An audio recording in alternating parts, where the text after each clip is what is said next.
Os 7 hábitos das pessoas altamente eficazes, Stephen Covey. Aprendi que precisamos olhar através das lentes que usamos para ver o mundo, tão bem como para o mundo propriamente dito, e que estas lentes nos mostram como interpretamos o que vemos. Página 18. Começamos a perceber que, se quiséssemos mudar a situação, precisávamos primeiro mudar a nós mesmos. E, para mudar efetivamente nosso modo de ser, precisávamos primeiro mudar nossa percepção. Página 19. Dá para imaginar como seria ridículo tentar a mesma atitude em uma fazenda? Um agricultor que se esquecesse de plantar na primavera, passasse o verão inteiro de folga e depois, no outono, trabalhasse feito louco para conseguir uma boa safra? A fazenda é um sistema, natural. O esforço precisa ser feito diariamente e o processo respeitado. As pessoas sempre colhem o que semeiam. Não existe atalho.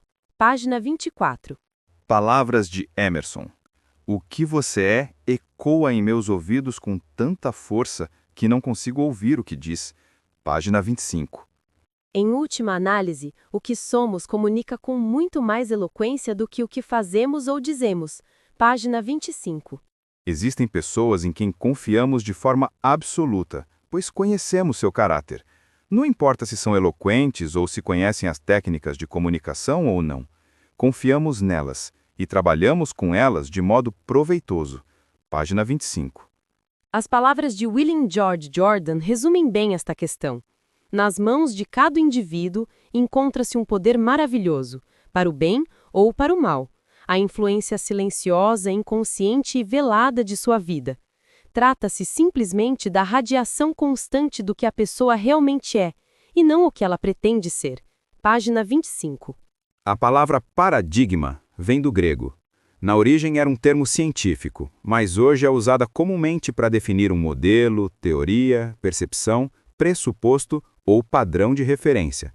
Em um sentido mais geral, é a maneira como vemos o mundo, não no sentido visual, mas sim em termos de percepção, compreensão e interpretação. Página 26. Dentro de nossos objetivos, um modo simples de entender os paradigmas é vê-los como mapas. Todos nós sabemos que um mapa não é um território. Um mapa é simplesmente a explicação de certos aspectos do território. É exatamente o que um paradigma é: uma teoria, uma explicação, um modelo de alguma outra coisa. Página 26. Cada um de nós tem muitos e muitos mapas dentro de nossa cabeça, que podem ser divididos em 2 categorias principais: mapas do modo como as coisas são, ou da realidade, e mapas do modo como as coisas deveriam ser, ou dos valores. Interpretamos todas as nossas experiências a partir destes mapas mentais. Raramente questionamos sua exatidão, com frequência nem percebemos que os utilizamos. Apenas assumimos que a maneira como vemos as coisas é do modo como elas realmente são, ou deveriam ser. A maneira como vemos o mundo é a fonte de nossa forma de pensar e agir. 2 pessoas podem ver a mesma coisa, discordar e ter razão, simultaneamente. Isso não é lógico, é psicológico. Podemos concluir também que estes paradigmas são a nossa fonte de atitudes e comportamentos. Não podemos agir com integridade fora deles. Simplesmente não temos como manter a coerência se falamos e agimos em discordância com aquilo que vemos. Um dos defeitos básicos da ética da personalidade. Tentar modificar as atitudes e comportamentos exteriores não adianta muito a longo prazo se deixarmos de examinar os paradigmas básicos a partir dos quais estas atitudes e comportamentos são gerados. A demonstração da percepção também revela a intensidade com que nossos paradigmas interferem no modo como interagimos com outra pessoa. Pensamos que vemos as coisas claras e objetivamente, e depois nos damos conta que os outros as veem diferentemente, porém de modo aparentemente tão claro e objetivo quanto o nosso. O que vemos depende de onde estamos. Cada um de nós tem tendência para pensar que vê as coisas como elas são, objetivamente. Mas não é bem assim. Vemos o mundo não como ele é, mas como nós somos, ou seja, como fomos condicionados a vê-lo. Quando abrimos a boca para descrever o que vemos, na verdade descrevemos a nós mesmos, nossas percepções, nossos paradigmas. Quando as outras pessoas discordam de nós, imediatamente achamos que há algo de errado com elas. No entanto, como exemplificado pela demonstração, pessoas sinceras, com a cabeça no lugar, podem ver as coisas de modo diferente. Cada uma delas olhando o mundo através das lentes específicas de sua própria experiência. Isso não quer dizer que os fatos não existem. A interpretação que cada pessoa dá a estes fatos revela experiências anteriores, e os fatos não possuem significado algum quando separados da interpretação dada por eles.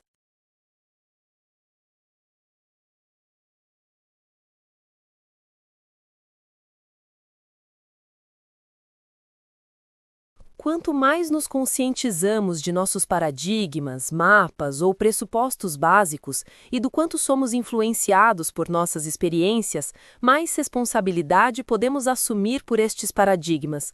Mais podemos examiná-los, testá-los em confronto com a realidade, ouvir a opinião dos outros e nos abrir para os conceitos alheios, obtendo deste modo um quadro mais amplo e uma visão mais objetiva.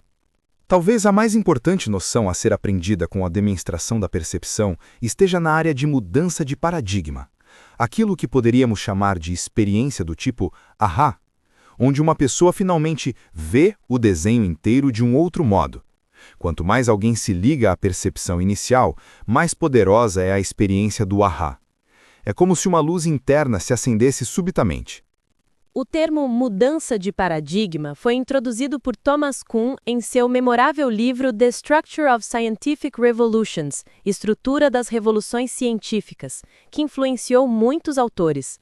Kuhn mostra como praticamente todas as revoluções no campo da pesquisa científica começaram em rupturas com a tradição, com o modo antigo de pensar e com velhos paradigmas. Para Ptolomeu, o grande astrônomo egípcio, a Terra era o centro do universo. Mas Copérnico criou uma mudança de paradigma, além de uma imensa resistência e perseguição ao colocar o Sol no centro. Repentinamente, tudo podia ser interpretado de modo diferente. O modelo de Newton para a física era um paradigma preciso e ainda constitui a base da engenharia moderna. No entanto, era parcial e incompleto. O mundo científico foi revolucionado pelo paradigma de Einstein, a teoria da relatividade, possuidor de um valor muito maior para a explicação e previsão dos fenômenos. Enquanto a teoria dos germes não foi elaborada, um alto número de mulheres e crianças morriam durante o parto, sem que ninguém soubesse por quê. Durante as batalhas morriam mais soldados por pequenos ferimentos e doenças do que na linha de fronte, em combate. Mas assim que a teoria germes foi aperfeiçoada, um paradigma totalmente novo, uma forma aperfeiçoada e melhor de se entender o que acontecia, tornou possível um avanço realmente significativo na medicina. Os Estados Unidos de hoje são o fruto de uma mudança de paradigma. O conceito tradicional de governo, por séculos, foi a monarquia, baseada no direito divino dos reis. Com o tempo, um paradigma diferente foi criado: o governo do povo, pelo povo e para o povo. A democracia constitucional nasceu, libertando a imensa energia e capacidade do homem, criando um padrão de vida, influência, esperança e liberdade inigualados na história mundial. Nem todas as mudanças de paradigma ocorrem para o bem. Conforme já verificamos, a mudança da ética do caráter para a ética da personalidade nos afastou das raízes que realmente nutrem a felicidade e o sucesso verdadeiros. Contudo, quer nos levem a direções positivas ou negativas, quer sejam instantâneas ou fruto de longos processos, as mudanças de paradigma nos conduzem de uma visão de mundo para outra, e estas mudanças promovem transformações significativas. Nossos paradigmas, corretos ou incorretos, são a fonte dos comportamentos e atitudes, e, portanto, de nosso relacionamento com os outros.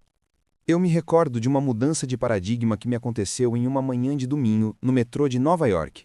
As pessoas estavam calmamente sentadas, lendo jornais, divagando, descansando, com os olhos semicerrados. Era uma cena calma, tranquila. Subitamente, um homem entrou no vagão do metrô, com os filhos. As crianças faziam algazarra e se comportavam mal, de modo que o clima mudou instantaneamente. O homem sentou-se ao meu lado e fechou os olhos, aparentemente ignorando a situação. As crianças corriam de um lado para o outro, atiravam coisas e chegavam até puxar os jornais dos passageiros, incomodando a todos. Mesmo assim, o homem ao meu lado não fazia nada. Ficou impossível evitar a irritação. Eu não conseguia acreditar que ele pudesse ser tão insensível, a ponto de deixar que seus filhos incomodassem os outros daquele jeito sem tomar uma atitude. Dava para perceber facilmente que as demais pessoas estavam irritadas também. A certa altura, enquanto ainda conseguia manter a calma e o controle, virei para ele e disse: Senhor, seus filhos estão perturbando muitas pessoas. Será que não poderia dar um jeito neles? O homem olhou para mim, como se estivesse tomando consciência da situação naquele exato momento, e disse calmamente: Sim, creio que o senhor tem razão. Acho que deveria fazer alguma coisa. Acabamos de sair do hospital, onde a mãe deles morreu há 1 hora. Eu não sei o que pensar, e parece que eles também não sabem como lidar com isso. Podem imaginar o que senti naquele momento? Meu paradigma mudou. De repente, eu vi as coisas de um modo diferente, e como eu estava vendo as coisas de outro modo, eu pensava, sentia e agia de um jeito diferente. Minha irritação desapareceu. Não precisava mais controlar minha atitude ou meu comportamento. Meu coração ficou inundado com o sofrimento daquele homem. Os sentimentos de compaixão e solidariedade fluíram livremente. Sua esposa acabou de morrer. Sinto muito. Gostaria de falar sobre isso? Posso ajudar em alguma coisa? Tudo mudou naquele momento. Muita gente passa por uma experiência fundamental similar de mudança no pensamento quando enfrenta uma crise séria, encarando suas prioridades sob nova luz. Isso também acontece quando as pessoas assumem repentinamente novos papéis, como marido, esposa, pai, avô, gerente ou líder. Se desejamos empreender mudanças qualitativas significantes, precisamos trabalhar em nossos paradigmas básicos. Um salto qualitativo somente pode ser realizado em nossas vidas quando deixamos de cortar as folhas da atitude e do comportamento e passamos a trabalhar nas raízes, nos paradigmas que determinam nossa conduta. Apenas depois de modificar estes paradigmas básicos, após mudarmos a maneira de ver as coisas, fomos capazes de realizar uma mudança qualitativa em nós mesmos e na situação. Os paradigmas são inseparáveis do caráter. Na dimensão humana, ser é ver. Aquilo que vemos está profundamente interligado com o que somos. Não conseguimos ir muito longe na tentativa de mudar o que vemos sem simultaneamente modificar o que somos e vice-versa. Tenho certeza de haver no mundo pessoas que, ao entender subitamente a situação real, não sentiram mais do que uma ponta de arrependimento ou uma vaga sensação de culpa e continuariam indiferentes, sentadas ao lado daquele homem que sofria desnorteado. Por outro lado, também tenho certeza da existência de pessoas mais sensíveis, que desde o início teriam percebido que havia um problema grave e procurariam compreender e ajudar imediatamente. Os paradigmas são poderosos, pois eles criam as lentes pelas quais vemos o mundo. O problema é como vemos o problema. A abordagem de dentro para fora mostra que as vitórias particulares precedem as vitórias públicas, que cumprir as promessas feitas a nós mesmos vem antes do cumprimento de promessas feitas a terceiros. Eu já tive a oportunidade de trabalhar com muitos tipos de pessoas. Gente maravilhosa, talentosa, ansiosa para atingir o sucesso e conquistar a felicidade. Gente que deseja mudar e gente que causa danos aos outros. Trabalhei com executivos de empresas, estudantes universitários, grupos ligados a igrejas e organizações cívicas, famílias e casais, e em todas as minhas experiências não vi, nem uma única vez, soluções duradouras ou felicidade e sucessos sólidos que viessem de fora para dentro. Visão geral. Somos o que repetidamente fazemos. A excelência, portanto, não é um feito, mas um hábito. Aristóteles. Nosso caráter, basicamente, é composto pelos hábitos que desenvolvemos. Plante um pensamento, colha uma ação. Plante uma ação, colha um hábito. Plante um hábito, colha um caráter. Plante um caráter, colha um destino, diz o ditado. Horace Mann, um grande educador, um dia disse: os hábitos são como cordas. Se acrescentarmos um fio por dia, em pouco tempo não podem mais ser rompidos. Eu, pessoalmente, não acredito na última parte de seu pensamento. Sei que os hábitos podem ser rompidos. Os hábitos podem ser aprendidos e desaprendidos. Sei, por outro lado, que isso não é nada fácil. Implica um processo que exige dedicação total. Romper com tendências profundamente arraigadas como as de procrastinar, criticar, ser impaciente e egoísta, tendências que violam princípios básicos da eficácia humana, exige muito mais do que um pouquinho de força de vontade e mudanças diminutas em nossas vidas. As pessoas dependentes precisam das outras para conseguir o que desejam. As pessoas independentes conseguem obter o que desejam através do seu próprio esforço. As pessoas interdependentes combinam seus próprios esforços com os esforços dos outros para conseguir um resultado muito melhor. A interdependência é uma escolha que só pessoas independentes podem fazer. Os dependentes não conseguem atingir a interdependência. As vitórias particulares precedem as vitórias públicas. Não se pode inverter este processo, assim como não se pode fazer a colheita antes do plantio. Vem de dentro para fora. Um dos aspectos mais valiosos de qualquer princípio correto é sua validade e possibilidade de aplicação em uma ampla gama de circunstâncias. Você pode comprar o trabalho de uma pessoa, mas não pode comprar seu coração. O entusiasmo e a lealdade encontram-se no coração. Você pode comprar a força, mas não pode comprar o cérebro. E a criatividade, engenhosidade e potencial encontram-se no cérebro. A receita CP é tratar os empregados como se fossem voluntários, assim como devemos também tratar os clientes, pois isso é que eles são. Eles podem fornecer voluntariamente o que têm de melhor, seus corações e mentes. Tudo que obtemos com excessiva facilidade, valorizamos muito pouco. Só damos real valor ao que amamos. Deus sabe colocar o preço certo nas coisas. Hábito 1. Seja proativo. Princípios da visão pessoal. Nós não somos nossos sentimentos. Tampouco somos nosso estado de espírito. Nem mesmo somos nossos pensamentos. O próprio fato de conseguirmos refletir sobre essas coisas nos separa delas e do mundo animal. A autoconsciência permite que guardemos uma certa distância e examinemos até mesmo o modo como vemos a nós mesmos. De fato, até levarmos em conta o modo como vemos a nós mesmos e como vemos os outros, seremos incapazes de compreender como os outros sentem e veem a si mesmos e ao mundo. Sem esta consciência, projetaremos nossa vontade no comportamento deles e ainda chamaremos isso de objetividade. Existem 3 mapas sociais, 3 teorias do determinismo amplamente aceitas, independentes ou combinadas, para explicar a natureza do ser humano. O determinismo genético diz que a culpa é dos seus avós. Por causa deles você é tão mal-humorado. Seus avós eram rabugentos, e isso está no DNA. Passa de uma geração a outra, e você herdou tudo. Ainda por cima você é irlandês. E os irlandeses são assim por natureza. O determinismo psíquico diz que a culpa é de seus pais. Sua educação e as experiências na infância deram forma às tendências da sua personalidade e à estrutura de seu caráter. É por isso que você tem medo de encarar um grupo. Seus pais o criaram assim. Você sente uma culpa terrível se comete um erro, porque lá no fundo você se lembra do roteiro emocional que decorou quando era muito pequeno, dependente e vulnerável. Você se recorda das punições emocionais, da rejeição e da comparação com os outros quando sua performance fica aquém do esperado. O determinismo ambiental diz basicamente que a culpa é do seu chefe, ou de sua mulher, do filho adolescente respondão, da situação econômica ou da política internacional.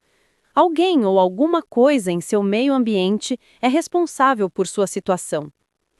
Cada um destes mapas se baseia na teoria do estímulo/resposta, que associamos mais comumente com os experimentos de Pavlov com cachorros.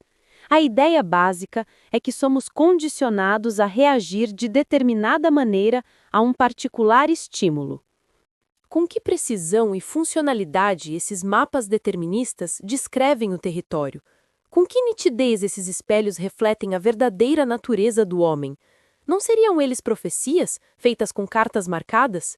Seriam eles baseados em princípios que consideramos válidos em nosso íntimo? Entre o estímulo e a resposta, encontra-se a liberdade de escolha do ser humano.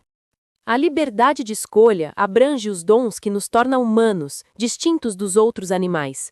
Além da autoconsciência, temos a imaginação, a capacidade de criarmos na mente imagens que transcendem a realidade presente.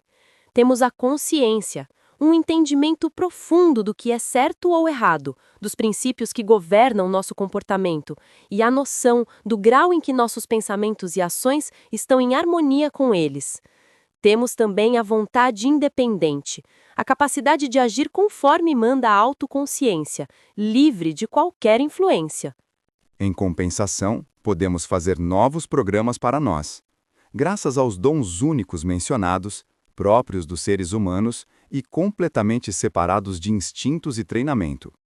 A capacidade dos animais é relativamente limitada, e a dos seres humanos, ilimitada.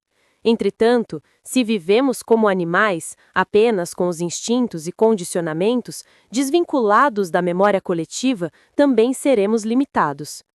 Nossos dons exclusivos nos elevam acima do mundo animal. A amplitude com que exercemos e aprimoramos esses dons nos permite realizar nosso potencial essencialmente humano. Entre o estímulo e a resposta, encontra-se nosso maior poder, a liberdade de escolha. Apesar de a palavra proatividade ser atualmente muito comum nos livros sobre administração, trata-se de um termo que não encontraremos na maioria dos dicionários. Ela significa muito mais do que tomar a iniciativa. Implica que nós, como seres humanos, somos responsáveis por nossas próprias vidas. Nosso comportamento resulta de decisões tomadas, não das condições externas. Temos a capacidade de subordinar os sentimentos aos valores. Possuímos iniciativa e responsabilidade suficiente para fazer com que as coisas aconteçam. Pessoas super proativas acostumam-se com a responsabilidade. Não colocam a culpa por seu comportamento nas circunstâncias, condições ou condicionamentos. Seu comportamento é produto de sua própria escolha consciente, baseado em valores e não resultado de um condicionamento, baseado em sentimentos. Uma vez que somos, por natureza, proativos, nossa vida só será consequência das condições e condicionamentos se deixarmos que estes fatores controlem nossa mente, por decisão consciente ou omissão. Se esta foi nossa opção, tornamos reativos. As pessoas reativas são afetadas somente pelo ambiente físico. Se o tempo está bom, elas se sentem bem. Caso contrário, mudam atitude e performance. As pessoas proativas carregam o tempo dentro de si. Faça chuva ou faça sol, não interessa. Elas avançam graças a seus valores. E se um de seus valores é realizar um trabalho de qualidade, ela não depende do tempo estar assim ou assado. As pessoas reativas também são afetadas pelo ambiente social, pelo tempo social. Quando as pessoas as tratam bem, sentem-se bem. Quando acontece o contrário, assume uma postura defensiva e protetora. As pessoas reativas constroem sua vida emocional em torno do comportamento dos outros, permitindo que a fraqueza alheia as controle. A capacidade de subordinar um impulso a um valor é a essência de uma pessoa proativa. Os reativos são levados pelos sentimentos, circunstâncias, condições e ambientes. Os proativos são guiados por seus valores, cuidadosamente pensados, selecionados e interiorizados. Os proativos continuam sendo influenciados pelos estímulos externos, sejam estes sociais, físicos ou psicológicos. Mas a resposta aos estímulos, consciente ou inconsciente, é uma escolha ou resposta baseada em valores. Eleanor Roosevelt. Ninguém pode feri-lo sem seu consentimento. É nosso consentimento, nossa permissão para que as coisas aconteçam a nós que nos fere. Muito mais do que os eventos propriamente ditos. Não é o que acontece que nos magoa, mas a resposta que damos ao que nos acontece que nos magoa. Nada é capaz de causar uma impressão mais forte e duradoura em um ser humano do que ver alguém superar o sofrimento, transcender as circunstâncias, abrigar e transmitir valores que inspiram, enobrecem e valorizam a vida. O que mais importa é a forma como respondemos às experiências da vida. Tomar uma iniciativa não significa ser agressivo, insistente ou chato, e sim reconhecer a responsabilidade de fazer com que as coisas aconteçam. Muita gente espera que algo aconteça, ou que alguém tome conta delas. Mas as pessoas que acabam conseguindo os melhores empregos são os proativos que representam soluções para os problemas, e não mais problemas. Que aproveitem a iniciativa para fazer tudo o que é preciso, em harmonia com os seus princípios, para que as tarefas sejam cumpridas. O nível de maturidade do indivíduo precisa ser levado em consideração. Não podemos esperar uma cooperação criativa daqueles que se encontram em uma situação de profunda dependência emocional. A diferença entre pessoas que exercem iniciativa e as que não o fazem é igual à diferença entre o dia e a noite. Não falo de uma diferença na casa dos 25 ou 50% de eficácia. Eu me refiro a uma diferença de 5.000% ou mais, particularmente se a pessoa é inteligente, atenta e sensível. Exige-se iniciativa para desenvolver os 7 hábitos. Conforme os outros 6 hábitos são estudados, percebe-se que cada um depende do aprimoramento de seus músculos proativos. Cada um deles mostra que a responsabilidade pela ação é sua. Se você esperar que os outros façam, será um passivo. O crescimento e as oportunidades estão reservados para os ativos. A linguagem, por exemplo, é um bom indicador da medida com que vemos a nós mesmos como pessoas proativas. A linguagem das pessoas reativas tenta absolvê-las de toda a responsabilidade. Um dos problemas sérios da linguagem reativa reside no fato de ela se voltar contra si mesma. As pessoas se convencem do paradigma determinista e fornecem provas para confirmar suas crenças. Sentem cada vez mais que são vítimas, não controlam suas vidas nem seu destino. Colocam a culpa em forças externas, outras pessoas, circunstâncias ou mesmo nos outros por sua condição. Na literatura, maior de todas as sociedades desenvolvidas, amar é um verbo. As pessoas reativas o tornam um sentimento. Elas são levadas pelos sentimentos. As pessoas proativas subordinam os sentimentos aos valores.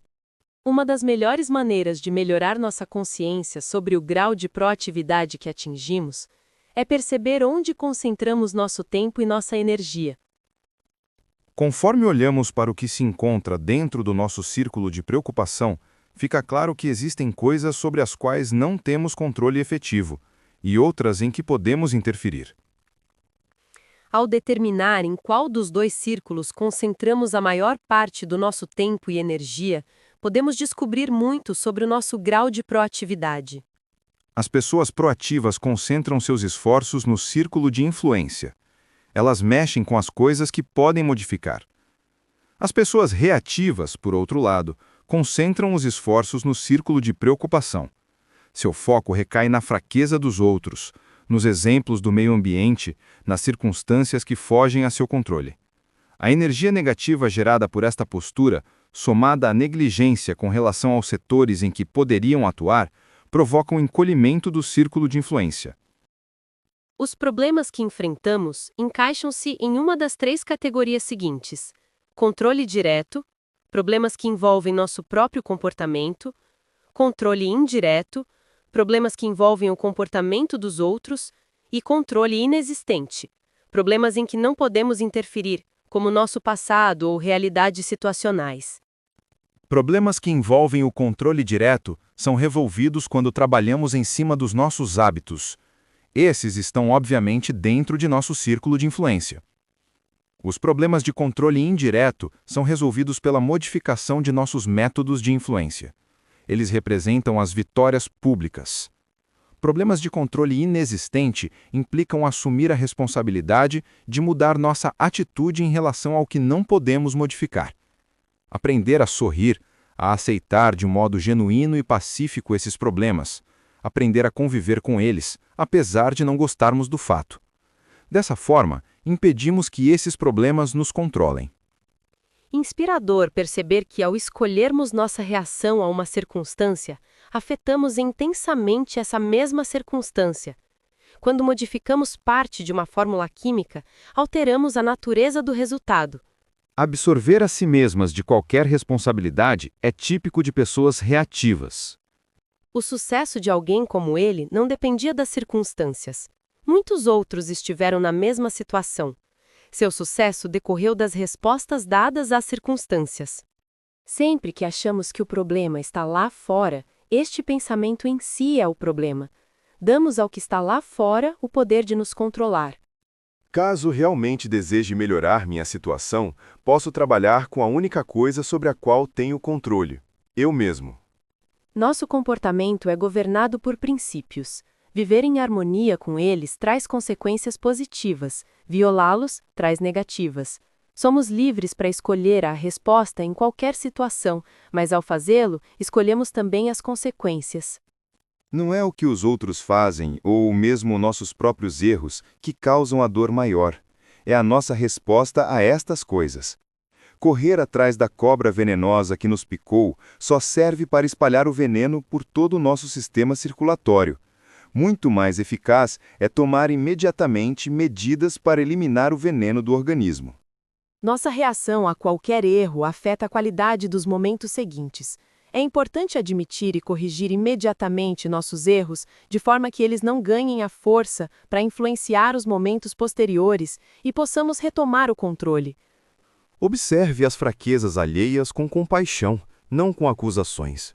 O que eles não estão fazendo ou o que deveriam estar fazendo não importa tanto. O que importa é a resposta que você escolheu para uma determinada situação e o que você deveria estar fazendo. Se começar a pensar que o problema está lá fora, pare. Esta maneira de pensar é o problema. Somos responsáveis por nossa própria eficácia, por nossa felicidade e, em última análise, arrisco dizer, pela maioria das circunstâncias que nos rodeiam. Hábito 2. Comece com o objetivo em mente. O que se encontra atrás de nós e o que se encontra à frente são problemas menores, comparados com o que existe dentro de nós. Oliver Wendell Holmes.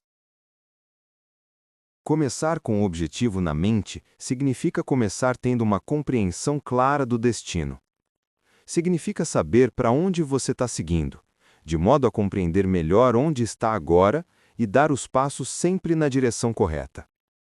É incrivelmente fácil ser pego pela ilusão da atividade na correria da vida e trabalhar cada vez mais para subir a escada do sucesso, só para descobrir que essa escada estava apoiada na parede errada. É possível viver ocupado, muito ocupado, sem ser muito eficaz. Com que frequência as pessoas conquistam vitórias que se mostram vazias, sucessos que chegam com um sacrifício de coisas que repentinamente percebem ser muito mais valiosas para elas? Gente de todos os ramos, médicos, intelectuais, atores, políticos, homens de negócios, atletas e encanadores, frequentemente batalham para aumentar sua renda, conseguir reconhecimento ou capacidade profissional apenas para descobrir que a ânsia de atingir a meta estabelecida os cegou para as coisas que realmente importam e que foram deixadas no meio do caminho.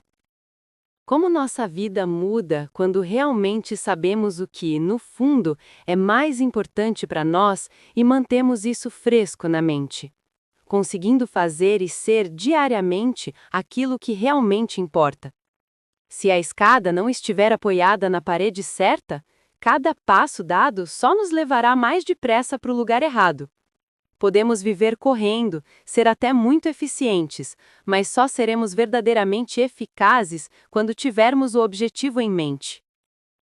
Se você analisar cuidadosamente o que deseja ouvir nos discursos de seu funeral, vai descobrir a sua definição de sucesso. Ela pode até ser muito diferente do que você imaginava ter em mente.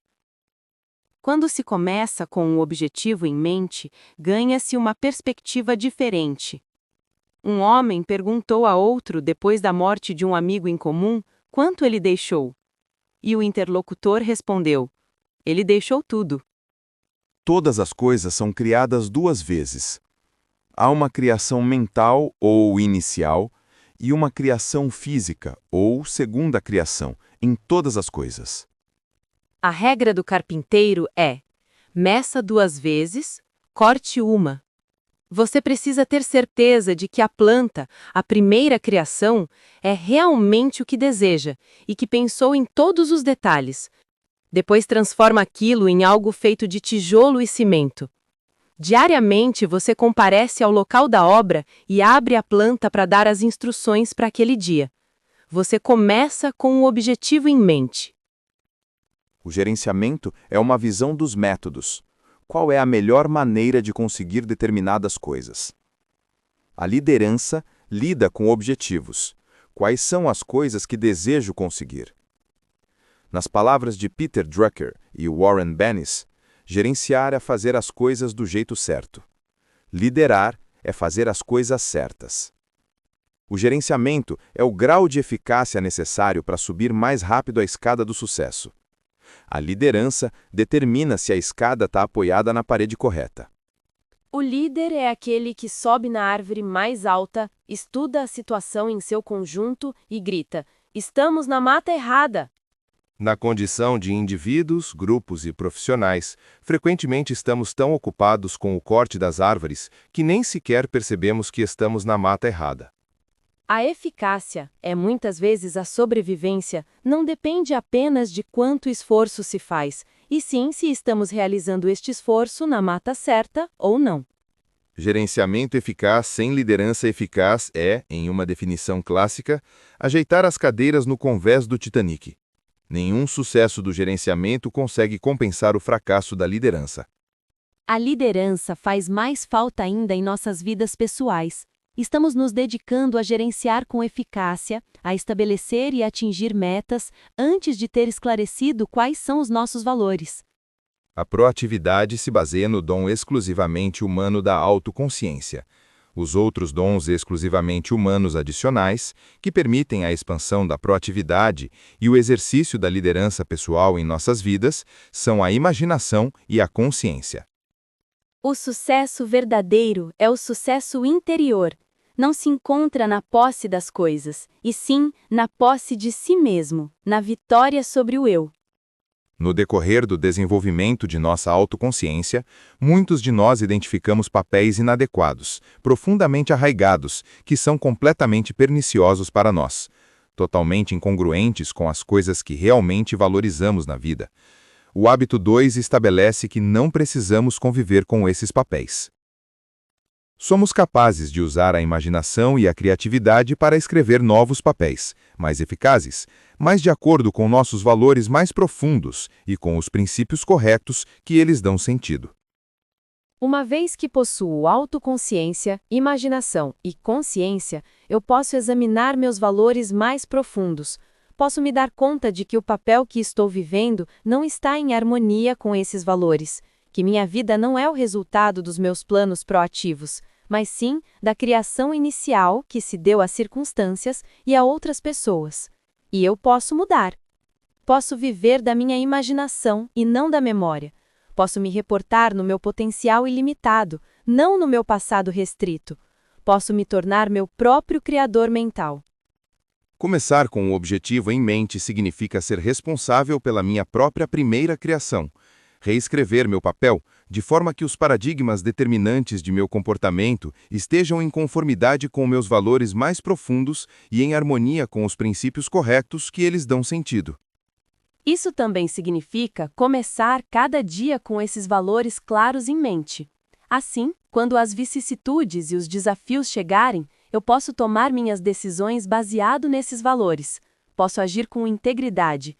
Não preciso mais reagir às emoções, às circunstâncias. Posso me tornar realmente proativo, movido pelos valores, porque meus valores estão nítidos. A forma mais eficaz que conheço para começar com o objetivo em mente é desenvolver uma missão pessoal, filosofia ou credo. Ele se concentra naquilo que a pessoa deseja ser, caráter e fazer, contribuições e conquistas, e nos valores ou princípios dos quais o ser e o fazer estão fundados. Uma vez que cada indivíduo é único, uma missão pessoal irá refletir sua unicidade, tanto na forma quanto no conteúdo. Concentre todas as habilidades e esforços no trabalho que tem à sua frente, sem se preocupar com o próximo emprego ou com a promoção. Quando a pessoa adquire esse senso de missão, conquista a essência da sua própria proatividade. Passa a comandar a visão e os valores que dirigem a sua vida. Passa a ter o ponto de partida básico, a partir do qual estabelece as metas de curto e longo prazo. Tem a força de uma constituição baseada em princípios corretos para servir eficazmente de padrão de comparação com as decisões referentes ao uso mais eficaz do tempo, dos talentos e das energias. Para escrever uma missão pessoal, precisamos começar pelo centro do círculo de influência, o centro do qual residem nossos paradigmas mais básicos, as lentes que usamos para observar o mundo. Os princípios não mudam, a noção que temos deles, sim. Somos livres para escolher nossas ações, baseando a escolha nos princípios corretos, mas não somos livres para escolher as consequências dessas ações. Os princípios têm consequências naturais vinculadas a eles. Há consequências positivas, quando vivemos em harmonia com eles. Há consequências negativas, quando os ignoramos. Lembre-se de que seu paradigma é a fonte a partir da qual suas atitudes e comportamentos fluem. Um paradigma é como os óculos, afeta a maneira como você vê tudo na vida. O que você escolhe fazer reforça seus valores fundamentais da vida. Ficar trabalhando à noite para conseguir uma vantagem sobre alguém no escritório é uma ocasião especial, porque você valoriza a eficiência de seu chefe e deseja sinceramente contribuir para o bem-estar da empresa. Franklin disse que detectamos, mais do que inventamos, nossas missões na vida. Aprecio essa escolha de palavras. Acredito que cada um de nós tem um monitor interno, ou um senso, uma consciência, que nos dá a noção de nossa singularidade e das contribuições únicas que podemos fazer. As palavras de Franklin: cada um possui sua missão ou vocação específica na vida. Portanto, ele não pode ser substituído, nem sua vida repetida. Assim sendo, a missão de cada um é tão única quanto a oportunidade específica de implementá-la. No fundo, o homem não deve perguntar qual o sentido de sua vida, mas, na verdade, perceber que ela é quem pergunta. Em outras palavras, cada homem é questionado pela vida, e ele só pode responder à vida respondendo por sua própria vida. A vida, ele só pode responder sendo responsável. Uma missão não pode ser escrita de um dia para o outro. Ela exige introspecção profunda, análise cuidadosa, palavras refletidas e, com frequência, várias versões até chegar ao resultado final.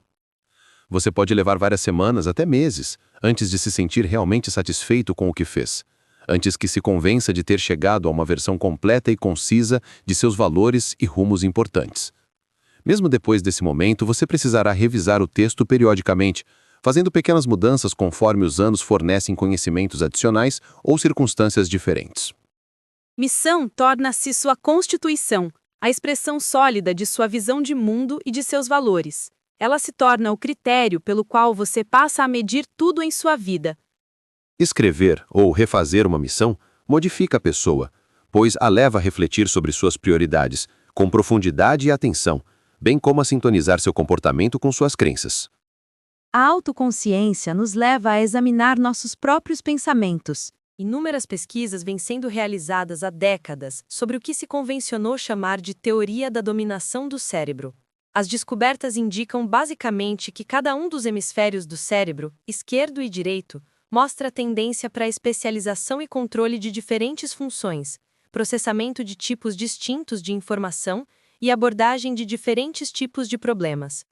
Essencialmente, o hemisfério esquerdo é mais lógico/verbal e o direito mais intuitivo, criativo.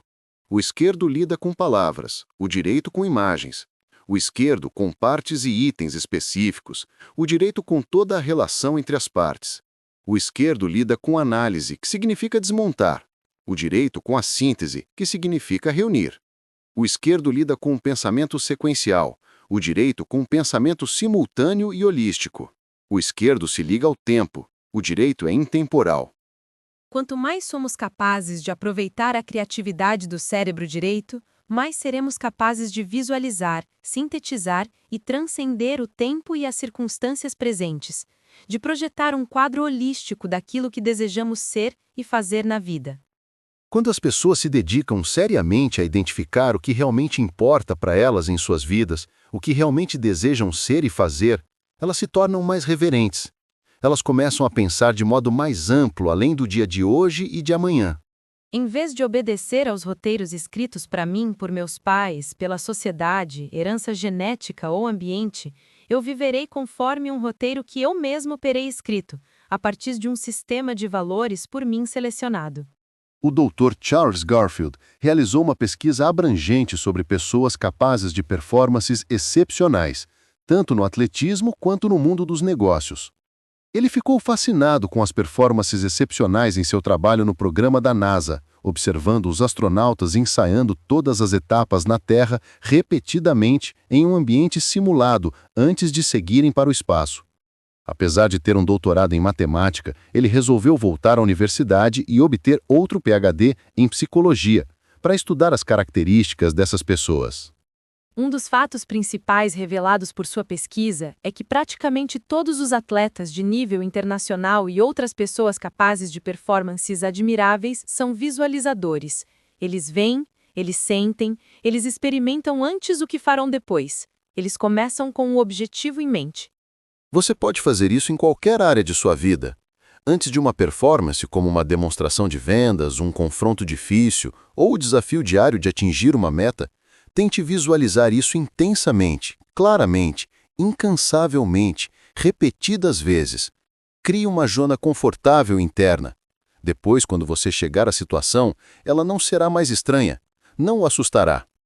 A afirmação e visualização são formas de programação, e precisamos ter certeza de que não nos submeteremos a qualquer programação que não esteja em harmonia com o nosso centro básico, ou que tenha origem em fontes centradas no dinheiro ou interesse próprio, ou qualquer outra coisa que não os princípios corretos. Assim como os exercícios de respiração ajudam a integrar o corpo e a mente, escrever é um tipo de atividade psiconeuromuscular que auxilia a integrar e unir a mente consciente e subconsciente. Escrever destila, cristaliza e clareia o pensamento, ajudando a dividir o todo em partes. Cada um de nós possui uma quantidade de papéis diferentes para desempenhar na vida, áreas ou setores nos quais temos responsabilidades. Eu posso, por exemplo, ter o papel de indivíduo, marido, pai, professor, membro da igreja e homem de negócios, e cada um desses papéis tem sua importância. Um dos maiores problemas que surgem quando as pessoas lutam para se tornar mais eficazes na vida é o fato de não pensar de modo suficientemente abrangente. Elas perdem senso de proporção, o equilíbrio, a ecologia necessária para uma vida eficaz. Elas podem ser consumidas pelo trabalho e negligenciar a saúde do corpo. Em nome do sucesso profissional, elas podem deixar de lado os relacionamentos mais preciosos de suas vidas. Depois que você identificar os vários papéis, estará pronto para pensar nos objetivos de longo prazo que pretende atingir em cada um deles. Uma meta eficaz concentra-se primordialmente em resultados e não em atividade. Ela estabelece aonde você quer chegar e, durante o processo, o ajuda a determinar onde você está. Ela lhe dá informações importantes sobre como chegar lá e avisa quando isso acontecer. Ela unifica seus esforços e energias. Dá significado e sentido para tudo que você faz. Finalmente, ela pode ser traduzida em atividades diárias de modo que você se torne proativo, comanda a sua própria vida, faz com que aconteçam a cada dia coisas que lhe permitirão honrar sua missão pessoal. Papéis e metas fornecem a estrutura e a orientação precisa para a sua missão pessoal. Se você não tem ainda uma missão pessoal, pode começar por aí.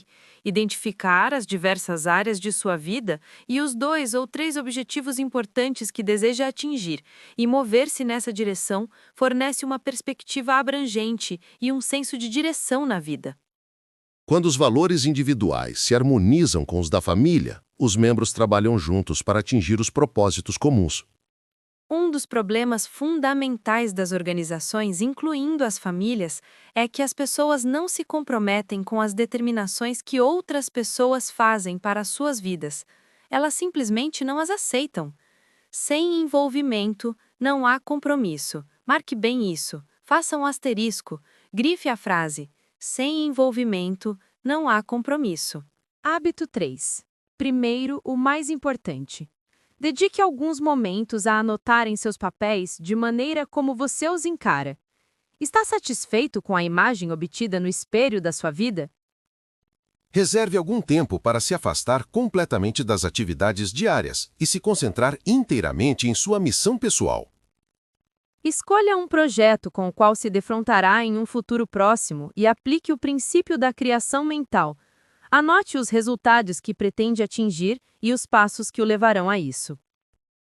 As coisas mais importantes nunca devem ficar à mercê das menos importantes. Guilty. O que você poderia fazer e não está fazendo no momento, que, se fosse feito de maneira constante, causaria uma grande diferença positiva em sua vida pessoal?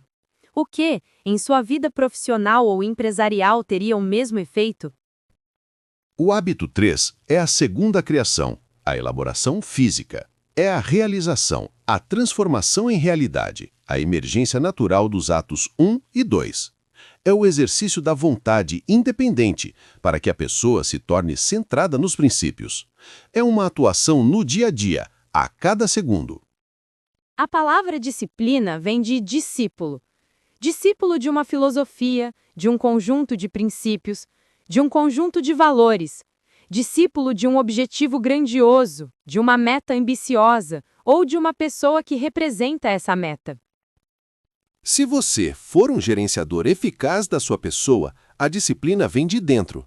É um produto de sua vontade independente. Você se torna um discípulo, um seguidor de seus próprios valores fundamentais e de sua fonte, e possui a vontade e a integridade para subordinar os sentimentos e humores a esses valores. Um dos meus ensaios favoritos é The Common Denominator of Success, o denominador comum do sucesso, escrito por E.M. Gray. Ele passou a vida pesquisando o denominador compartilhado pelas pessoas bem-sucedidas. Ele descobriu que não é o trabalho duro, nem a boa sorte ou o relacionamento perspicaz com os outros, embora todos esses sejam importantes. O fator que parece superar todos os demais personifica a essência do hábito 3. Primeiro, o mais importante. A pessoa bem-sucedida tem o hábito de fazer coisas que os fracassados não gostam de fazer, ele escreveu. Elas não gostam de fazê-las tão pouco, mas sua contrariedade se subordina à força de seus propósitos. Essa subordinação requer um propósito, uma missão, um senso de direção e valor claro, tipo o hábito 2, um sim interno vibrante, que torna possível dizer não às outras coisas. Ela também exige uma vontade independente, ou poder para fazer algo quando você não quer fazer. A força resultante dos seus valores, e não do impulso ou desejo momentâneo. É um poder para agir com integridade para a sua primeira criação proativa. Parafraseando Peter Drucker, as pessoas eficazes não vivem voltadas para os problemas, elas vivem voltadas para as oportunidades. Princípio de Pareto, onde 80% dos resultados se origina de 20% das atividades. Você precisa resolver quais são suas prioridades maiores e ter a coragem, de um modo educado, sorridente, mas sem se desculpar, para dizer não às outras coisas. E a melhor forma de fazer isso é ter um imenso sim brilhando dentro de si. O inimigo do ótimo, com frequência, é o bom. Tenha em mente que você está sempre dizendo não a alguma coisa. Se não é para as coisas urgentes e evidentes da sua vida, provavelmente é para as coisas mais fundamentais, mais importantes. Mesmo quando urgente é bom, pode afastá-lo do que é ótimo, mantê-lo distante de sua contribuição única, se você permitir. Se você quer que uma coisa seja feita, procure alguém que não tem tempo. Dizemos sim ou não para as coisas diariamente. Ou melhor, várias vezes por dia. Viver concentrado nos princípios corretos e manter o foco na missão pessoal nos fornece a sabedoria para fazer estes julgamentos com eficácia. Pergunta para reflexão. Se uma das seguintes áreas estivesse deficiente, qual seria? 1. A incapacidade de estabelecer prioridades. 2. A incapacidade ou falta de vontade para organizar a vida a partir dessas prioridades. Ou 3. A falta de disciplina para executá-las, para manter fidelidade às suas prioridades e organização. O modo como você passa seu tempo é resultado do modo como você vê seu tempo e da maneira como encara suas prioridades. Muita gente parece pensar que o sucesso em uma área pode compensar o fracasso em outras áreas da vida. Mas pode mesmo? Talvez por um período limitado em algumas áreas. Mas o sucesso profissional pode compensar um casamento arruinado, a saúde abalada ou a fraqueza de caráter? A verdadeira eficácia exige equilíbrio, e você precisa dos instrumentos para criar e manter este equilíbrio. Em minha opinião, a melhor maneira de fazer isso é organizar sua vida em uma base semanal. Você pode continuar a fazer adaptações e ter prioridades diárias, mas a energia fundamental vai para a organização da semana. A organização com base na semana possibilita um equilíbrio maior e um contexto mais amplo do que o planejamento diário. Parece haver um consenso cultural implícito de que a semana é uma unidade de tempo única, completa. O mundo dos negócios, da educação e muitas outras facetas da sociedade operam dentro do quadro dado pela semana, determinando certos dias para o trabalho e outros para o relacionamento e inspiração. A ética judaico-cristã básica guarda o sábado, um dia cada 7, para propósitos enaltecedores. O segredo não é priorizar a agenda, mas sim agendar as prioridades. Isso pode ser feito melhor no contexto da semana. Em relação à flexibilidade, o instrumento de planejamento deve ser seu escravo, nunca seu senhor. Uma vez que ele deve trabalhar em seu benefício, precisa ser talhado conforme o seu estilo, sua necessidade e seu modo específico de agir. Seu instrumento de planejamento também deve ser portátil, de forma que você possa carregá-lo a maior parte do tempo. Você pode querer revisar sua missão pessoal quando estiver no ônibus, ou desejar analisar o potencial de uma nova oportunidade em comparação com algo anteriormente planejado. Se seu instrumento for portátil, você o terá ao seu lado e as informações importantes estarão ao seu alcance. A primeira tarefa é anotar seus principais papéis em sua vida. O passo seguinte é pensar em 2 ou 3 resultados que pretende conseguir em cada um dos papéis nos próximos 7 dias. Eles devem ser registrados como metas. Agora, você pode olhar para a semana que tem pela frente, com as metas em mente e tempo reservado para atingi-las. Por exemplo, se sua meta é elaborar a primeira versão de sua missão pessoal, você pode querer reservar um período de 2 horas para trabalhar nisso. Consegue começar a ver algumas das vantagens de organizar a semana em vez do dia? Tendo identificado seus papéis e estabelecido as metas, você pode conseguir cada uma a um dia específico da semana, seja na condição de item prioritário ou, melhor ainda, como tarefa específica, e checar sua agenda mensal ou anual para verificar os compromissos que assumiu anteriormente e avaliar sua importância no contexto das suas metas. Dedicar alguns minutos todas as manhãs para repassar seus compromissos pode colocá-lo em contato com as decisões baseadas em valores que você tomou quando organizou a semana, além de fatores inesperados que possam ter surgido. Tentar priorizar informações, sem nem mesmo saber como elas se relacionam com o seu senso de missão pessoal e como ela se encaixa no equilíbrio de sua vida, não é eficaz. Você corre o risco de dar prioridade ou de conquistar coisas que não queria ou não precisava nem um pouco. Quanto mais as metas semanais estiverem completamente ligadas a um quadro mais amplo de princípios corretos e a missão pessoal, maior será o aumento da eficácia. Não se pode simplesmente pensar em eficiência quando há gente envolvida. Devemos pensar em eficácia com relação a pessoas e em eficiência com relação a coisas. Muita gente se recusa a delegar poderes aos outros, porque acreditam que leva muito tempo, dá muito trabalho e também que podem fazer o serviço melhor sozinhas. Contudo, delegar poderes é possivelmente a atividade de alto nível mais poderosa que há. Transferir as responsabilidades para outras pessoas treinadas e capacitadas permite que você transfira suas energias para outras atividades de alto nível. A delegação de poderes significa crescimento, tanto para os indivíduos como para as organizações. A chave para o gerenciamento eficaz é a delegação de poderes. A delegação administrativa está focada nos resultados e não nos métodos. Ela dá às pessoas uma oportunidade de escolher o método e as torna responsáveis pelos resultados. A definição dos resultados desejados cria uma noção comum, clara, do que precisa ser obtido, focalizando o que e não o como. Resultados, não métodos. A confiança é a forma mais elevada de motivação humana. Ela traz à tona o que há de melhor nos seres humanos, mas exige tempo e paciência, e não elimina a necessidade de treinar e aprimorar as pessoas, de forma que sua competência possa fazer jus à confiança depositada.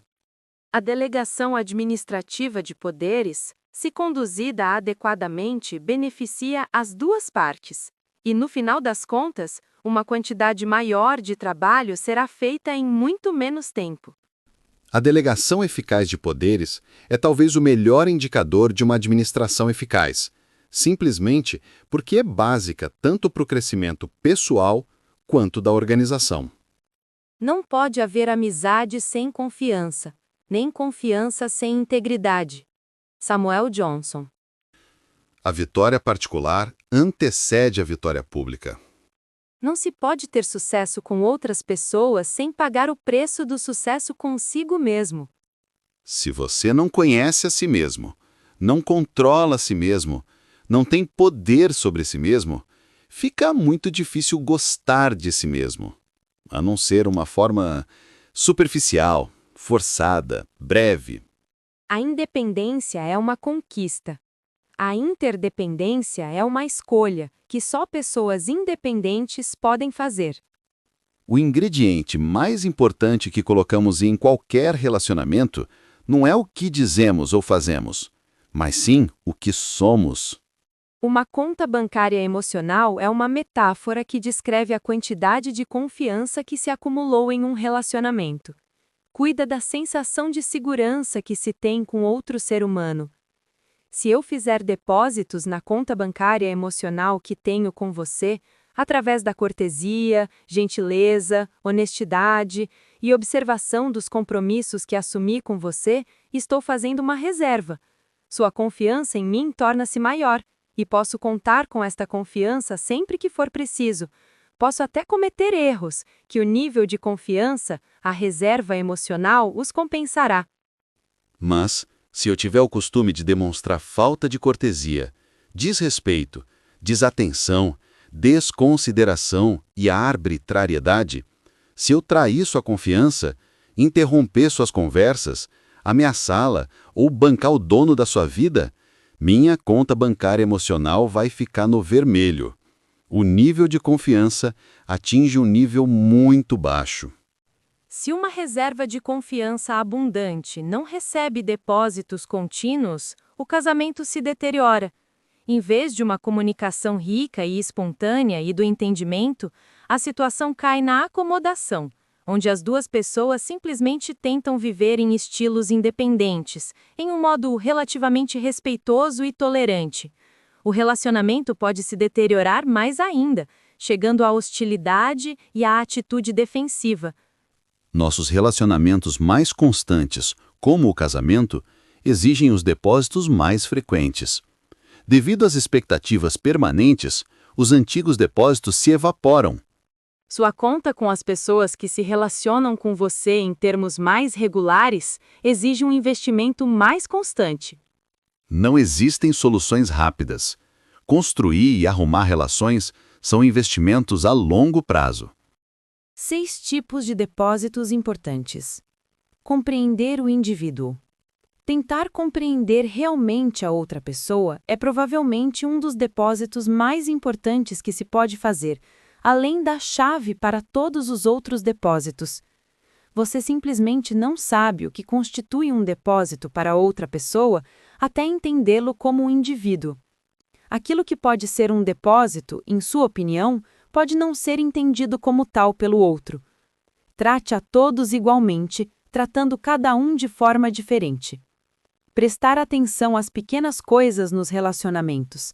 As pequenas coisas se equivalem às grandes coisas. Honrar os compromissos.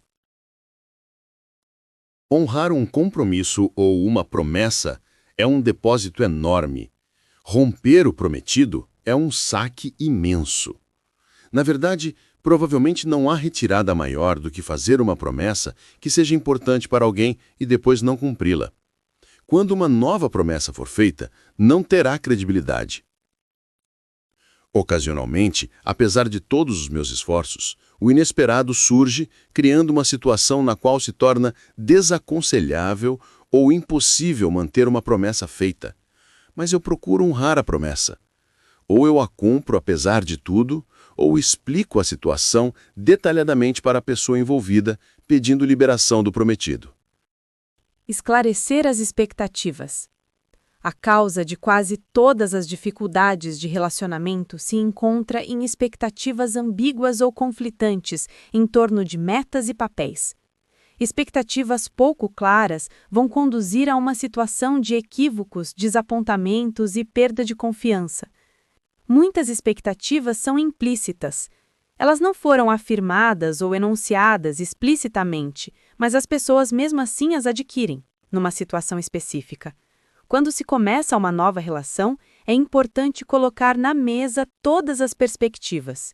As pessoas envolvidas vão julgar um ao outro conforme essas perspectivas, e se elas sentirem que suas expectativas básicas foram violadas, a reserva de confiança diminui. Criamos muitas situações delicadas ao assumirmos que nossas expectativas são evidentes em si e que elas foram compreendidas com clareza e compartilhadas com a outra pessoa. O depósito acontece ao deixarmos claras e explícitas as expectativas desde o início. Isso exige um investimento real de tempo e esforço no começo, mas economiza um bocado de tempo e esforços posteriores. Esclarecer as expectativas geralmente exige uma boa dose de coragem.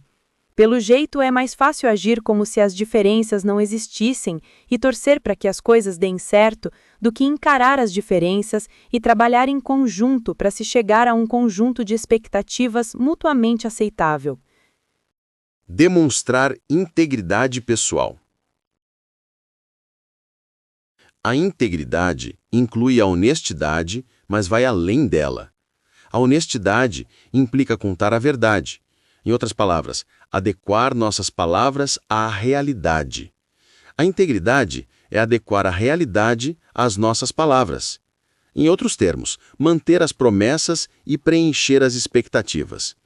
Isso exige um caráter íntegro, firmeza em relação a si mesmo e em relação à vida também. Uma das formas mais importantes de demonstrar a integridade é ser leal a quem não está presente. Ao agir assim, conquistamos a confiança daqueles que estão presentes. Quando alguém defende os ausentes, ganha a confiança dos presentes. Ser de confiança, dizem, vale mais do que ser amado. Ao longo prazo, estou convencido de que ser de confiança conduzirá também a ser amado. Pedir desculpas sinceras quando você faz uma retirada. Pedir desculpas com o coração, e não por pena, exige muita firmeza de caráter. Uma pessoa precisa ser dona de si e ter um senso profundo de segurança quanto aos princípios e valores fundamentais para poder pedir desculpas com sinceridade. As pessoas inseguras não conseguem fazer isso, ficam demais vulneráveis. Acham que tal coisa é sinal de fraqueza e vulnerabilidade, que os outros se aproveitarão dessa desvantagem. A segurança delas se baseia na opinião alheia e elas se preocupam com o que os outros vão pensar. Além disso, elas normalmente encontram desculpas para o que fizeram. Elas situam seus erros no contexto do erro dos outros e, se chegam a pedir desculpas, estas são superficiais. É mais nobre se entregar completamente ao indivíduo do que trabalhar diligentemente pela salvação das massas. Nenhuma quantidade de trabalho administrativo técnico voltado para as massas pode compensar a falta de nobreza no caráter para os relacionamentos. Hábito 4. Pensa em ganha-ganha. Não se pode mudar os frutos sem mudar as raízes. Ganha-ganha é um estado de espírito que busca constantemente o benefício mútuo em todas as interações humanas. Ganha-ganha significa entender que os acordos e soluções são mutuamente benéficos, mutuamente satisfatórios. Com uma solução do tipo ganha-ganha, todas as partes se sentem bem com a decisão e comprometidas com o plano de ação. Ganha-ganha vê a vida como uma alternativa, não como um local de competição. A maioria das pessoas se acostuma a pensar em termos de dicotomias, forte ou fraco, duro ou mole, perder ou vencer. Mas esse tipo de pensamento tem falhas estruturais. Ele se baseia no poder ou na posição e não nos princípios. Ganha-ganha se baseia no paradigma de que há bastante para todos, que o sucesso de uma pessoa não se conquista com o sacrifício ou a exclusão da outra. Em termos de estilo de liderança, ganha-perde adota a abordagem autoritária, eu sigo em frente, você fica para trás. As pessoas que seguem o ganha-perde são propensas a usar a posição, poder, cargo, coisas ou sua personalidade para avançar. As pessoas não são avaliadas em comparação com seu potencial ou com o uso total de sua capacidade atual. Elas são avaliadas em comparação com outras pessoas. E as comparações carregam consigo valores sociais. Elas abrem as portas para oportunidades e as fecham. A competição e não a cooperação está no centro do processo educacional. A cooperação, na verdade, normalmente está associada à desonestidade. Perder-ganha é pior do que ganha-perde, pois não tem padrões. Nada de exigências, expectativas ou visão. Pessoas que pensam perde-ganha normalmente preferem ceder e concordar. Elas buscam sua força na popularidade ou na aceitação. Têm pouca coragem para expressar seus sentimentos e opiniões e se intimidam facilmente com a força da referência alheia. Perder-ganha significa ser bonzinho, mesmo que os bonzinhos cheguem por último. O problema é que as pessoas do tipo perde-ganha ocultam muitos sentimentos. Um sentimento reprimido nunca morre, é enterrado vivo e retorna mais tarde, muito pior. Doenças psicossomáticas, especialmente do sistema respiratório, nervoso e circulatório, frequentemente são a reencarnação do ressentimento acumulado, dos desapontamentos profundos e das desilusões reprimidas pela mentalidade perde-ganha. Raiva ou fúria desproporcional, reações extremadas à menor provocação e o cinismo constituem representações das emoções contidas. Tanto ganha-perde quanto perde-ganha são posições de fraqueza, baseadas na insegurança pessoal. A curto prazo, ganha-perde produz mais resultados porque se alimenta da força e talento considerável das pessoas que estão no topo. Perde-ganha é uma posição fraca e caótica desde o início. Quando duas pessoas ganha-perde se encontram, ou seja, quando dois indivíduos determinados, teimosos e egoístas interagem, o resultado é o perde-perde. Os dois perdem, os dois tornam-se vingativos e querem revanche ou a vingança. Algumas pessoas tornam-se tão centradas no inimigo, tão obcecadas com o comportamento de outra pessoa, que ficam cegas para qualquer coisa que não seja o desejo de prejudicar o outro, mesmo que isso signifique prejuízo para elas. A outra alternativa é simplesmente pensar ganha. Pessoas com uma mentalidade tipo ganha não desejam necessariamente que outras percam. Isso é irrelevante. Só importa para elas conseguir o que pretendem. Uma pessoa com a mentalidade ganha pensa em termos de garantir seus objetivos e que os outros se virem sozinhos. Entre as 5 filosofias discutidas até aqui, qual é a mais eficaz? A resposta é: depende. Se você valoriza um relacionamento e a questão não é realmente importante, pode preferir a solução perde-ganha, para valorizar verdadeiramente a outra pessoa em determinadas circunstâncias. O que eu quero não é tão importante para mim quanto o relacionamento com você. Vamos fazer o que quer dessa vez. Pode-se escolher perde-ganha quando dispêndio de tempo e energia para conquistar uma vitória de qualquer tipo viola outros valores mais importantes. De vez em quando, não vale a pena e pronto. Há circunstâncias em que você deseja ganha e não se preocupa muito com as implicações dessa vitória para os outros. Se seus filhos estiverem em perigo, por exemplo, você se preocupará apenas marginalmente com as pessoas e circunstâncias. Salvar a vida deles será de importância suprema. A melhor escolha, portanto, depende da realidade. O desafio é saber entender a realidade acertadamente e não aplicar a receita ganha/perde ou qualquer outra receita em todas as situações. A maioria das situações, de fato, faz parte de uma realidade interdependente e, neste caso, ganha-ganha é a única alternativa viável.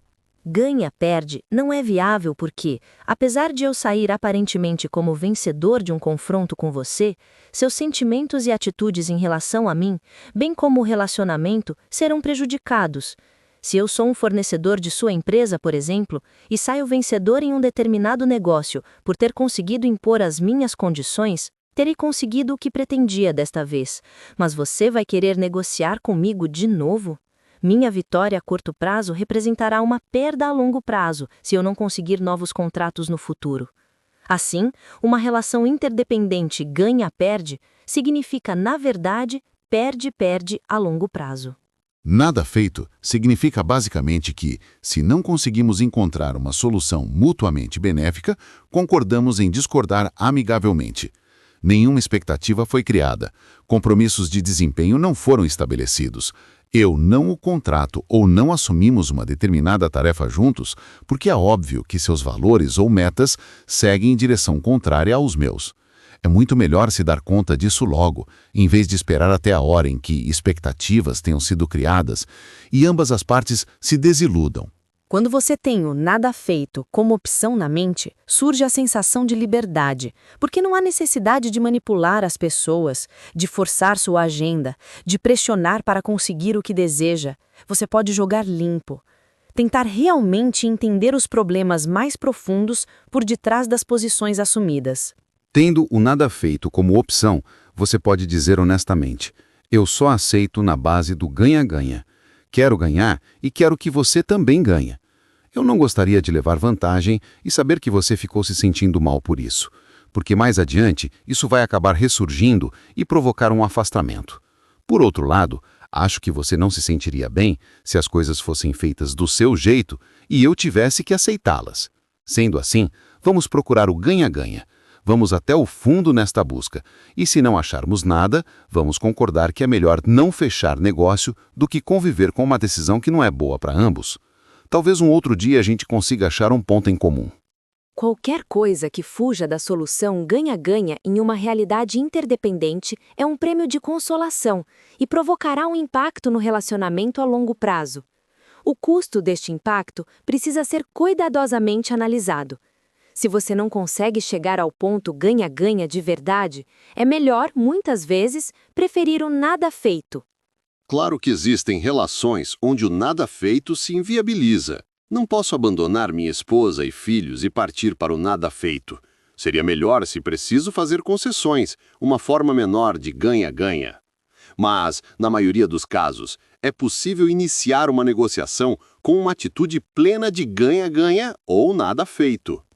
O princípio ganha-ganha é fundamental para o sucesso de todas as nossas interações e abrange 5 dimensões interdependentes da vida.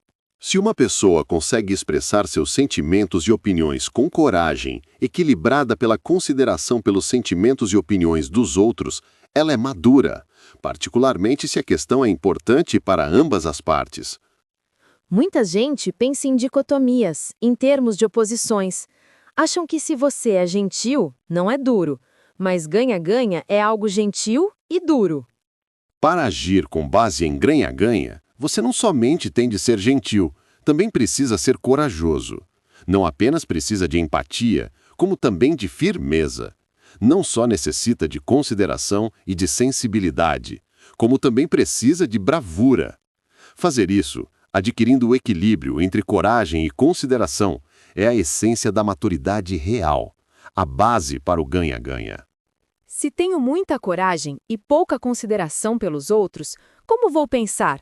Em ganha, perde. Tenho força e sou egoísta. Terei a coragem das minhas convicções, mas não demonstrarei muita consideração pelas suas. Se tenho muita consideração e pouca coragem, penso em perde-ganha. Terei tanto respeito por suas convicções e desejos que não conseguirei coragem para expressar e mostrar os meus. Muitas pessoas vivem segundo o roteiro daquilo que chamo de mentalidade de escassez. Elas encaram a vida como uma fonte limitada, como se só houvesse uma torta disponível. E se alguém pegar um pedaço grande da torta, todos os outros comerão menos. A mentalidade de escassez é o paradigma da contagem regressiva na vida. Pessoas com mentalidade de escassez encontram muitas dificuldades em obter reconhecimento, crédito, poder ou lucro, mesmo em relação àqueles que as auxiliam na produção. Elas também têm dificuldade para sentir um prazer genuíno com o sucesso de outras pessoas e até mesmo, ou especialmente, os membros de sua família, amigos íntimos e colegas. Parece que algo lhes é subtraído quando alguém recebe o reconhecimento e os frutos do trabalho ou atinge um sucesso ou meta notável. Apesar de verbalmente expressarem contentamento pelo sucesso alheio, no íntimo morrem de inveja. Seu senso de valor deriva da comparação, e o sucesso dos outros, de certo modo, implica seu fracasso. Apenas alguns podem ser alunos classe A. Apenas um pode chegar em primeiro lugar. Ganhar significa apenas derrotar. Frequentemente, as pessoas com mentalidade de escassez abrigam esperanças secretas de que os outros sofram infortúnios. Não infortúnios terríveis, mas infortúnios aceitáveis, que as mantenham em seu devido lugar. Elas estão sempre comparando, sempre competindo. Elas dedicam suas energias a possuir coisas ou outras pessoas, de forma a aumentar sua noção de valor próprio. Quem tem uma mentalidade de escassez encontra muitas dificuldades em participar de uma equipe que se complementa. Elas consideram a diferença como um sinal de insubordinação e deslealdade. A mentalidade de abundância, por outro lado, deriva de um senso profundo de valor e segurança pessoais. Seu paradigma indica que existe bastante para ser repartido entre todos. Esta atitude resulta em compartilhar prestígio, reconhecimento, lucros e a tomada de decisão. Ela abre as portas para novas possibilidades, opções e alternativas, além de liberar a criatividade. A vitória pública não significa a vitória sobre as pessoas. A vitória pública é o trabalho em conjunto. A comunicação entre pessoas gerando coisas que as mesmas pessoas, trabalhando isoladamente, seriam incapazes de criar. Uma das coisas que considero particularmente útil para ajudar pessoas do tipo ganha-perde a desenvolver um caráter ganha-ganha é a associação com um modelo ou mentor que realmente pense em ganha-ganha. Quando as pessoas estão profundamente influenciadas por filosofias como ganha-perde e regularmente mantêm contato com gente sob a mesma influência, não encontram muitas chances para experimentar a filosofia de ganha-ganha na prática. A confiança, a conta bancária emocional, é a essência do ganha-ganha.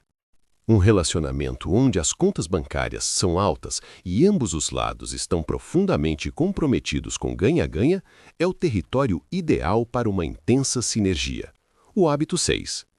Este relacionamento não torna o problema menos real ou importante, nem elimina as diferenças de perspectiva, mas elimina a energia negativa normalmente focalizada nas diferenças de personalidade e posição, criando uma energia positiva, de cooperação, centrada na compreensão total das questões e em sua solução de um modo mutuamente benéfico.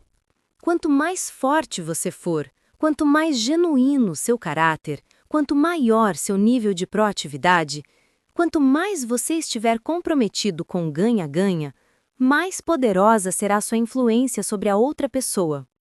Como o ganha-ganha é um princípio que as pessoas podem validar em suas próprias vidas, você será capaz de fazer com que a maioria das pessoas perceba que elas vão ganhar mais se lutarem por aquilo que os dois querem. Mas sempre haverá alguns poucos profundamente mergulhados na mentalidade de ganha-perde, que não conseguirão pensar ganha-ganha. Então, lembre-se de que nada feito continua existindo como opção. É muito mais nobre para o espírito humano permitir que as pessoas julguem a si mesmas do que julgá-las. E em um ambiente de alta confiança, dá muito mais certo. Criar acordos de desempenho ganha-ganha exige mudanças vitais de paradigmas. O foco está concentrado nos resultados, não nos métodos. A maioria de nós tende a supervisionar os métodos. No ganha-ganha, as pessoas avaliam a si mesmas usando o critério que elas ajudaram a estabelecer anteriormente. Com frequência, o problema está no sistema e não nas pessoas. Se colocamos pessoas boas em sistemas ruins, obtemos resultados ruins. Ganha-ganha coloca a responsabilidade no indivíduo, que deve conquistar resultados específicos dentro de parâmetros claros e recursos disponíveis. Isso torna a pessoa responsável pelo desempenho, avalia os resultados e prevê as consequências como resultado natural das performances. Hábito 5. Procure primeiro compreender, depois ser compreendido. O coração tem razões que a própria razão desconhece. Pascal. Se eu fosse resumir em uma frase o princípio isolado mais importante que aprendi no campo das relações interpessoais, diria o seguinte: procure primeiro compreender, depois ser compreendido. Este princípio é a chave para a comunicação interpessoal eficaz. Leve em consideração o seguinte: você passou anos aprendendo a ler e escrever, anos aprendendo a falar, mas e quanto a escutar? Qual foi o treino ou a instrução que lhe permite ouvir, de modo que possa compreender real e profundamente outro ser humano a partir do quadro de referências deste indivíduo? A verdadeira chave para sua influência em relação a mim é o exemplo. Sua conduta real. O seu exemplo flui naturalmente de seu caráter, ou do tipo de pessoa que realmente é, e não do que os outros dizem a seu respeito ou do que gostaria que eu pensasse. Seu caráter se irradia, se comunica constantemente. A partir dele, a longo prazo, eu passo instintivamente a confiar ou a desconfiar de você e de suas tentativas de se aproximar de mim. Se sua vida tem altos e baixos, se você é às vezes gentil e em outras mordaz, e acima de tudo, se o seu desempenho pessoal não combina com sua atuação pública, fica muito difícil, para mim, abrir meu coração. Neste caso, por mais que eu queira, precise mesmo de seu amor e companheirismo, não me sinto seguro o suficiente para expor minhas opiniões e meus sentimentos mais profundos e revelar as experiências por que passei. Quem sabe o que pode acontecer depois? Procure primeiro compreender implica uma mudança profunda no paradigma. Tipicamente, nós procuramos primeiro que nos compreendam. A maior parte das pessoas não consegue escutar com a intenção de compreender. Elas ouvem com a intenção de retrucar. Elas estão sempre falando ou se preparando para falar.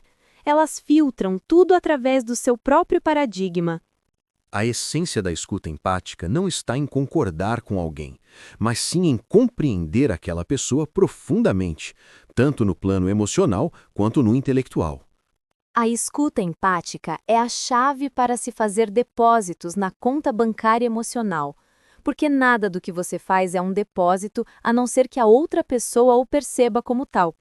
Você pode se matar de trabalhar para fazer um depósito apenas para transformá-lo em uma retirada quando a outra pessoa considera seus esforços manipulativos, intimidatórios, em causa própria ou condescendentes, porque você não entende o que realmente interessa para ela. Esta é uma das grandes descobertas no campo da motivação humana. Necessidades satisfeitas não motivam. Apenas as necessidades insatisfeitas motivam as pessoas. Depois de sobrevivência física, a maior necessidade humana é a sobrevivência psicológica. Ser compreendido, se afirmar, receber incentivo, ser amado. Apesar de ser arriscado e difícil, procurar primeiro compreender ou diagnosticar antes de prescrever algo é um princípio correto que se manifesta em muitas áreas da vida. É a marca registrada de todos os profissionais de verdade. Trata-se de uma atitude fundamental para o oculista, para o médico de verdade. Você não terá confiança no tratamento recomendado pelo seu médico, a não ser que confie no diagnóstico. Nossas percepções podem ser muito diferentes. E mesmo assim, nós dois vivemos durante anos, cada um com seus paradigmas, pensando que eles são fatos e questionando o caráter ou a competência conceitual de qualquer um que não consiga ver os fatos. Quando você consegue expor suas ideias com clareza, objetividade, usando imagens claras e, mais importante, dentro de um contexto, o contexto da profunda compreensão dos paradigmas e preocupações dos outros, você aumenta significativamente a credibilidade de suas próprias ideias. Tocar a alma de outro ser humano é pisar em solo sagrado. Hábito 6. Crie sinergia. O exercício de todos os outros hábitos nos prepara para o hábito da sinergia. Quando corretamente compreendida, a sinergia é a atividade mais dinâmica de toda a vida, o verdadeiro teste e a manifestação de todos os outros hábitos vistos em conjunto. A sinergia é a essência da liderança baseada em princípios. Ela catalisa, unifica e libera os poderes existentes dentro das pessoas. Todos os hábitos que abordamos nos preparam para criar o milagre da sinergia. O que é sinergia? Em uma definição simples, significa que o todo é maior do que a soma das partes. A sinergia está em toda parte, na natureza. Se você colocar duas plantas lado a lado, as raízes se misturam e melhoram a qualidade do solo, de modo que as duas plantas crescem melhor do que se estivessem separadas. Se você coloca duas peças de madeira juntas, elas aguentarão muito mais do que o peso suportado por cada um individualmente. O todo é maior do que a soma das partes. 1 mais 1 é igual a 3 ou mais. A essência da sinergia é valorizar as diferenças, respeitá-las, investir nos pontos fortes, compensar as fraquezas. Carl Rogers. Quanto mais autêntico você se torna, mais genuína é sua expressão, particularmente com referência a experiências pessoais e até mesmo dúvidas, e mais as pessoas conseguem se relacionar com você. Isso facilita a expressão delas, tornando-as mais segura. A atitude era: se uma pessoa com a sua inteligência, competência e dedicação discorda de mim, deve haver algo em sua opinião que eu não compreendo, e eu preciso entender isso. Você tem outra perspectiva, um quadro de referências que eu preciso adquirir também. A chave para valorizar as diferenças é perceber que todas as pessoas veem o mundo não como ele é, mas como elas são. A pessoa realmente eficaz tem a humildade e a reverência para reconhecer suas limitações perceptivas e para reconhecer os imensos recursos disponíveis na interação com os corações e mentes de outros seres humanos. Esta pessoa valoriza as diferenças porque estas aumentam seu conhecimento, sua compreensão da realidade. Quando somos deixados por conta exclusiva de nossas experiências, sofremos uma falta constante de informação. É algo lógico que duas pessoas possam discordar e as duas estarem certas? Não é lógico, é psicológico e é muito real. Você vê a moça, eu vejo a velha senhora. Estamos os dois olhando para o mesmo desenho e nós dois estamos certos. Vemos as mesmas linhas pretas, os mesmos espaços em branco, mas damos a eles interpretações diferentes porque fomos condicionados a interpretá-los de modo diferente. A não ser que valorizemos as diferenças na percepção, a não ser que valorizemos uns aos outros e aceitemos a possibilidade de estarmos certos os dois, de que a vida não é sempre a dicotomia ou eu ou você, e que quase sempre há terceiras alternativas, nunca seremos capazes de transcender os limites deste condicionamento. Hábito 7. Afine o instrumento. Por vezes, quando reflito sobre as tremendas consequências que resultam das pequenas coisas, fico tentado a pensar que não há pequenas coisas. Bruce Barton. Martinho Lutero teria dito: tenho tantas coisas para fazer hoje que precisarei passar mais uma hora ajoelhado. Se tivermos uma compreensão profunda de nosso interior e de nosso propósito, podemos revisá-lo e reorientá-lo frequentemente. David O. McKay nos ensina: as maiores batalhas da vida são travadas diariamente, nos silenciosos compartimentos da alma. A pessoa que não lê não está em melhor condição do que a pessoa que não sabe ler. Agora se decide se, no dia de sua dose ou tentação suprema, você falhará vergonhosamente ou triunfará com glória. O caráter só pode ser forjado por meio de um processo longo, contínuo. A paz de espírito chega quando sua vida está em harmonia com os princípios e valores verdadeiros, e de nenhum outro modo. George Bernard Shaw: a vida não é uma vela breve para mim. É uma espécie de tocha esplêndida que preciso segurar no momento e quero que queime com o maior brilho possível antes de passá-la para gerações futuras. Goethe nos ensinou: Trate um homem como ele é, e continuará sendo como é. Trate-o como ele pode e deve ser, e ele se tornará o que pode e deve ser. Pensar, criar, aprender, adaptar. Esta é a verdadeira independência financeira, e não a posse de riquezas. É ter poder para produzir riquezas. É algo interno. Nas palavras de Dag Hammarskjöld, você não pode brincar com um animal dentro de si, sem se tornar um animal completo. Quem quer manter o jardim bonito, não guarda um canto para as ervas daninhas. Percebemos que mesmo as coisas triviais, com frequência, possuem profundas raízes em experiências emocionais relevantes. Lidar com as trivialidades aparentes, sem ver as questões mais fundas e delicadas, significa invadir os recantos mais sagrados do coração do outro. Existe um poder transcendente em uma família com laços fortes entre as gerações. Uma família verdadeiramente eficaz de filhos, pais, avós, tios, tias e primos pode ser uma força poderosa, capaz de ajudar as pessoas a ter uma noção de quem são, de onde vêm e o que defendem. Para as crianças, é importante ter a possibilidade de se identificar com a tribo, sentir que muita gente os conhece e se preocupa com eles, mesmo que estejam espalhados por todo o país. Isso pode ser um tremendo benefício quando você cuida de sua família. Se um de seus filhos está enfrentando dificuldades e não consegue se relacionar bem com você em um determinado momento, talvez ele possa se relacionar com o irmão ou a irmã que substituem o pai ou a mãe como mentores ou heróis por um certo tempo. Uma família com vínculos fortes entre as gerações é potencialmente um dos relacionamentos interdependentes mais proveitosos, valiosos e satisfatórios. E muita gente sente a importância deste relacionamento. Existem só duas heranças duradouras que podemos deixar para os filhos: raízes e asas. Emerson. Aquilo que insistimos em fazer torna-se fácil. Não que a natureza da tarefa tenha se modificado, mas nossa habilidade para realizá-la aumentou. Teilhard de Chardin, não somos seres humanos passando por uma experiência espiritual. Somos seres espirituais passando por uma experiência humana.